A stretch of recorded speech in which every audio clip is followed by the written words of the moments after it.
Guerre navale. Face à la Russie, la mer Noire reste le maillon faible de l'OTAN. Malgré les annonces tonitruantes de ces dernières semaines, la présence navale de l'Alliance Atlantique dans la mer Noire reste symbolique face à l'armada russe. Dans les heures qui ont suivi l'invasion russe, les autorités de Kiev se sont empressées de demander de l'aide non pas à l'ouest, mais au sud, constate le site de la section en bulgare de la radio Radio Liberty à Sofia, et plus concrètement à la Turquie, par la voix de l'ambassadeur d'Ukraine à Ankara, Vasil Bodnar, qui a demandé au gouvernement de Recep Tayyip Erdogan de fermer les détroits du Bosphore et des Dardanelles à la marine de guerre russe.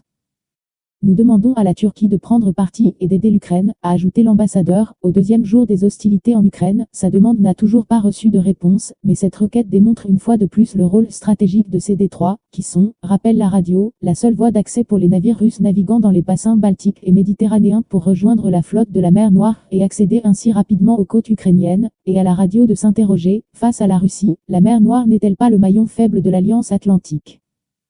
Mais où sont donc les navires de l'OTAN? Reprenant longuement une enquête publiée par l'agence Reuters, le quotidien en ligne bulgare Dnevnik n'hésite pas sur la réponse à donner à cette question, mais où sont donc les navires de l'OTAN? Dans la mer Noire, l'Alliance brille par son absence, titre le journal le 25e février, et de constater qu'au deuxième jour de l'invasion de l'Ukraine, le navire de guerre d'un pays important de l'OTAN hors la Turquie le plus proche se trouvait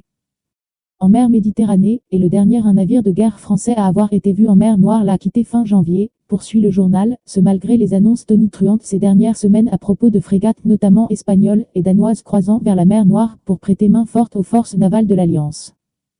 La circulation des navires étrangers en mer Noire est régie par la Convention de Montreux, qui exclut les pays riverains. Cette convention donne également le droit à la Turquie, qui contrôle les détroits, de les fermer en temps de guerre et si sa sécurité est menacée.